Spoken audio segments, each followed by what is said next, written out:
Known as one of the greatest hockey players to have ever played the game, Mario Lemieux captivated viewers throughout his lengthy career. Not only did he help save the Pittsburgh franchise while on ice as a player, but from a unique position as owner as well. In this video, we'll be going over a select handful of facts that you may not know about Le Magnifique. And with that, here are 5 facts that you probably didn't know about Mario Lemieux.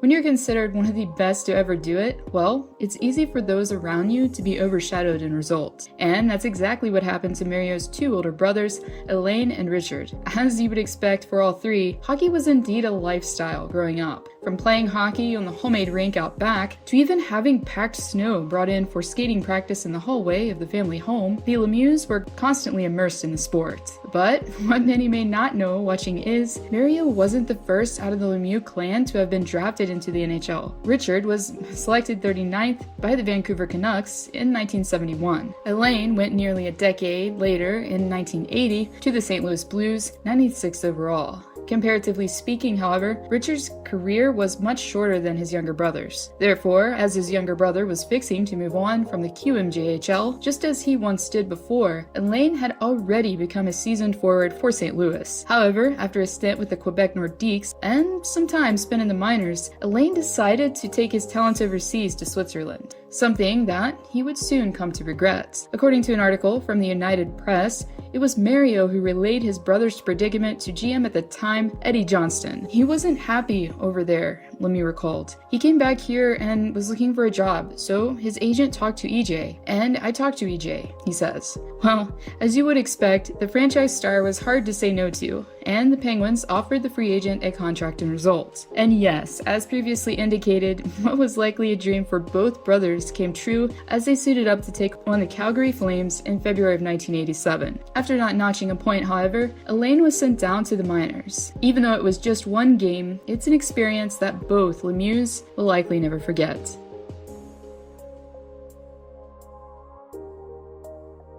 So, in case you weren't around before smoking bans were enforced, in most countries, public smoking was a common occurrence well into the 1990s. And even though they were professional athletes, hockey players weren't exempt from what was deemed at the time culturally acceptable behavior. In Quebec, where Lemieux grew up and played junior hockey, it wasn't uncommon to see hazy clouds in the stands during games. Scotty Bowman, in an article from Sports Illustrated, recalls how dominant smoking was at the time in the French-speaking province. In the province of Quebec, I used to go see some junior games a lot, and you couldn't see the ice. The whole rink was covered in smoke. It was amazing, Bowman says. The French, they just smoked more, and when it came to Canada, they took that with them. It was just the culture. Also, according to the article, in 1985, a study conducted showed that 39.6% in Quebec were regular smokers. Lemieux, who, in the early 80s, played for Laval for the entirety of his junior career, wasn't immune to picking up the habit himself. In an article published by the Pittsburgh Press in 1987, Lemieux was quoted saying that he came into the NHL with a smoking habit that he picked up in junior,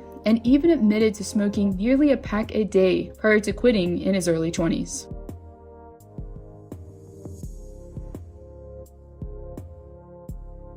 As most of us know, when Lemieux joined the NHL in 1984, Wayne Gretzky had already taken the league by storm. Therefore, as you would expect, Lemieux was constantly compared to the Great One in various ways. In an effort of humility, however, Mario took to wearing Gretzky's number upside down on his sweater to prove that he respected Gretzky's excellence in his own visual way. Even though they were never suiting up for the same NHL team, the superstars were able to showcase their talents together internationally. Among their best plays, collaboratively, is the final goal during the 1987 Canada Cup. The talented duo connected for a goal late in the third against Team Russia to secure the championship. Lemieux, who scored the game winner, did so after a pass from none other than Gretzky himself.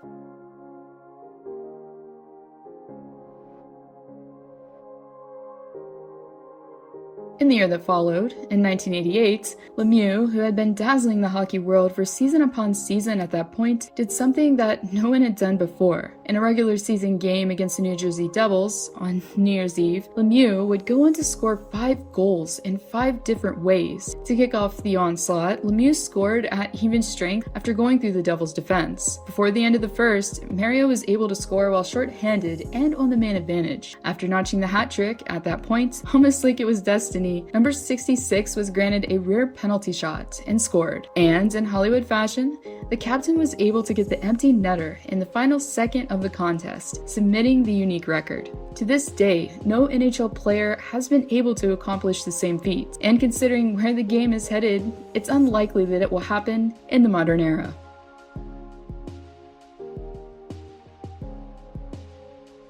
In case you're a new hockey fan or unfamiliar with Lemieux's story, the forward was given a special opportunity as a Penguin, as in, he was tasked with helping to save the Pittsburgh franchise as the first overall pick in 1984. A tall task that Lemieux succeeded in, as he, along with other legends such as Jaromir Jagr and Paul Coffey, brought back-to-back Stanley Cups to the Steel City in 1991 and 1992. After his retirement, however, Lemieux wasn't finished with coming to the franchise's rescue. In 1999, Lemieux, along with businessman Ron Burkle, purchased the team for $107 million.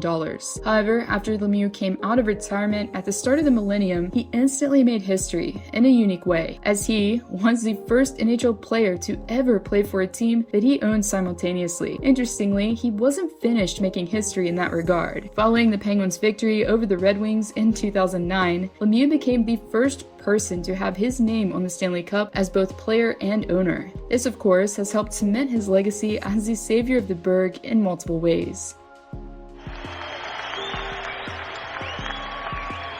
Tonight, I'm proud to announce that your Pittsburgh Penguins will remain right here in Pittsburgh, where they belong. Thank you, Pittsburgh. Have a great night.